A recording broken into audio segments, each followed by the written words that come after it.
was about a year ago this time. Was in Kirkuk, Iraq.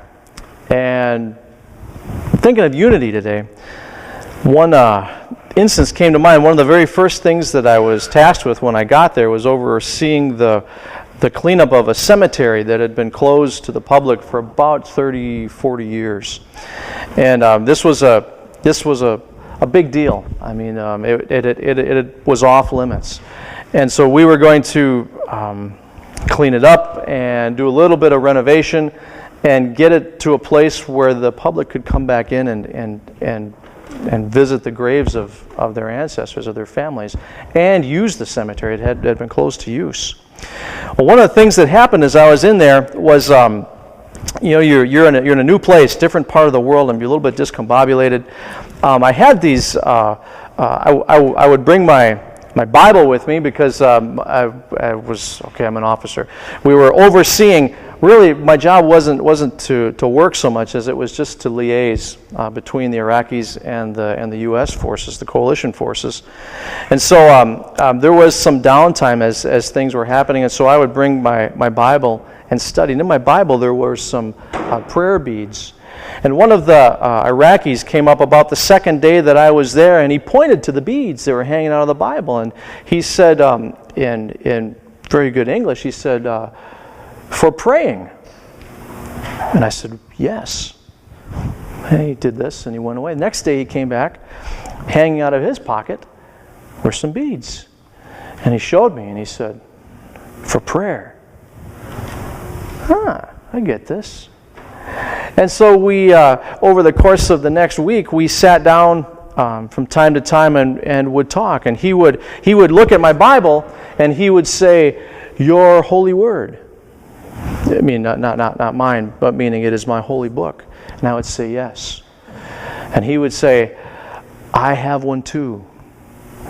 And we talked a little bit about the similarities of our God, the God of Abraham and Isaac and Jacob. And he said, "Your story is similar to mine, yes." And I said, "Yes, it is." And he said, we talked a little bit, but we went to the place in Genesis where the two stories parted.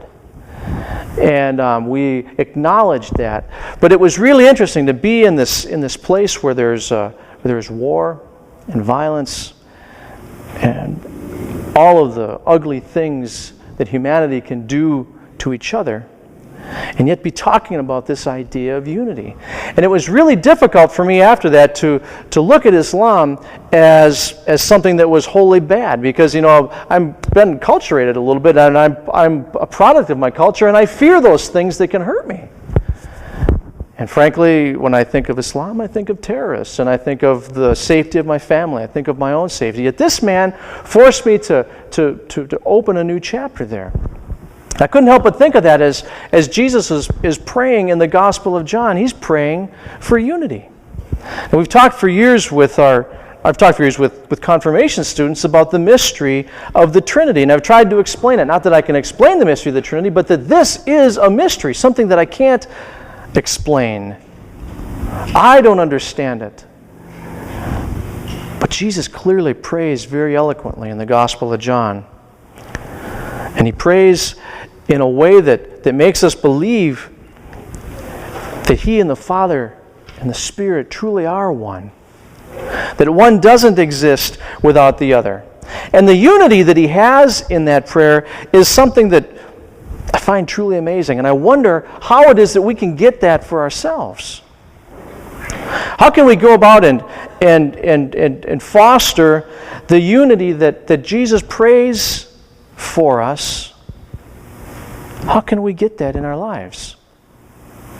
It's pretty tough. It's tough because we are trained from early on to get to the head of the line, aren't we? We're trained from early on that we are the ones who have to look after ourselves. Because once our folks and our family of origin sets us free, who's going to take care of me? Who's going to pay my bills?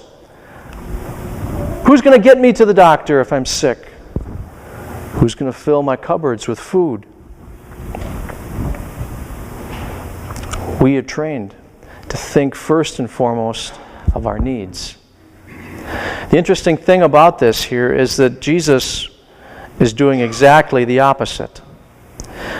We could argue all day about how much foreknowledge Jesus knew of what was to come, but we do know that we would all agree that in the 17th chapter, he knows that something awful is coming. He knows the purpose that he was sent to earth for. He may not know exactly how it's going to unfold, but he knows that the time is near. And yet instead of praying for his needs, he prays for his disciples. He prays for the people who don't know him. He prays for the glory of the Father to be seen in all things. Completely and utterly selfless. Now, is that something that we do? Not very well, I think. A couple years ago, we were at Bible camp, and Bible camps have a way of driving home their point. And what they had done to the counselors, they had clued the counselors into what the students were going to do. But this particular evening, we all went to supper, and they were dismissed by tables to go up and get their food. If you've been to Bible camp, you understand how that works. Food was good, but the first group that went through, it was pizza night. I mean, they had good pizza. First group that went through got double pizzas. And they got extra salad and extra fruit.